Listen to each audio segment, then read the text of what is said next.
Today, KidLit TV is at the 47th Street Theater in New York, where the Hungry Caterpillar show is appearing. And I'm with the creator of the show, Jonathan Rockefeller. Thanks for being with us, Jonathan. You're very welcome. Thanks for having me. Well, everyone knows The Hungry Caterpillar was created by Eric Carle, and it's a famous, famous book.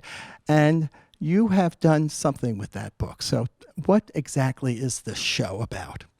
The show is essentially to bring 4 of Eric's beautiful stories off the page and onto the stage. What's really wonderful about his books to begin with is he refers to his books as book toys or toy books. So there's a lot of elements in there that already are very theatrical. There's holes or there's little pop-ups or different things. And so we were able to take his illustrations, taken his work, and we haven't changed the script. You know the books, you know the stories, but these are now 3-dimensional and they'll come to life in front of your eyes. The characters come to life in a very dramatic way. Yeah, there is 75 puppets that tells the story. And so, I mean, we sort of have almost in a way a giant book at the back of the stage which opens and closes and stories pour out of it and onto the stage. And that's what makes it so special, is that all the children in the audience and all the parents in the audience who've grown up with the books know what's going to happen. But it's just so wonderful to see their expressions and to see everyone's so excited to see their favorite characters come to life. You said 75 puppets. Were you involved in the creation of the puppets? Yeah, so we work with a great group called the Puppet Kitchen who actually build the puppets. The way that I collaborate with them is I come with a whole heap of sketches. They then reinterpret them into moving joints and moving parts. And we needed to make sure that all of them move correctly. We do have life-size animals and larger life-size animals in this. So the butterfly, for example, is 12 feet wingspan, which is enormous. But we have life-size donkeys, life-size crocodiles, really, really fun things which everyone really wants to get on stage and play with, really. So the 4 performers, are they actors who learn to be puppeteers or puppeteers who learn to be actors? These guys are professional puppeteers. Some of them have worked on Sesame Street before, other great puppet shows. And they are consummate professionals and really, really good with kids. You can just see that they just enjoy being on stage playing with these puppets as well. And how could you not? So what was the most fun about creating this? I think it was actually working with the team at Eric Carle Studios to look at all of his original drawings and get a sense of how do we actually interpret these in a 3-dimensional show. But of course, the best reward out of it is sitting in the audience full of excited parents and children. And I always love it when the parents cry, not because it's a sad show, but just this nostalgia that's overwhelming them, and they're sharing a very, very special moment with their child. And I think that's really wonderful. So has Eric Carle come and seen the show? He has. He came to our opening, which was very exciting. He also brought his son Rolf as well, and a couple of friends.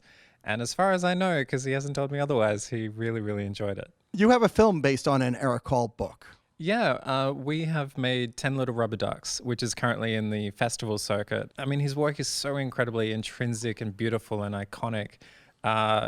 Just growing up with it, seeing all the layered tissue papers, I think it's really inspiring. And I think that if we can then also further that and inspire other kids to the theater, to read, to create art, then we're helping pass that along as well. So you have an autism-friendly performance coming up, and were you encouraged to do that, or was that your idea?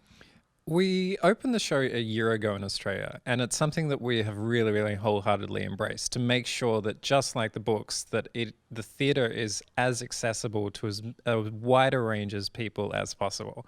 So we also, apart from the autism-friendly performances, we also do Spanish performances and, of course, our normal shows as well. And there are plans for this production to go to London? That's right. We are going over to the UK later this year. I'd just also like to say I still have my original 1983 copy of The Very Hungry Caterpillar.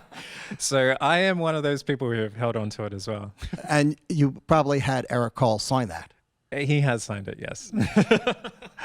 And drawn a picture in it. Terrific. Well, thanks for spending this time with us here on this stage at the 47th Street Theater. And for our viewers and people who go to the KidLit TV website, we will have information on how to get tickets. And also, we will be having a drawing for 2 tickets to the show. Well, thanks. You're very welcome. Thanks so much.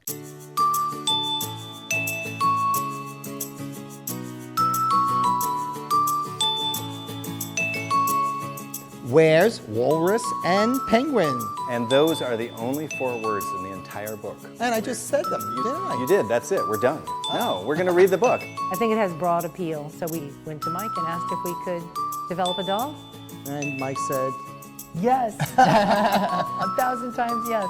That's how I met him, but I've never had the pleasure. What about you? I have had the pleasure. Eric is a buddy. Oh, Eric is a buddy, yeah. Dropping names. Dropping names. The nights we've had out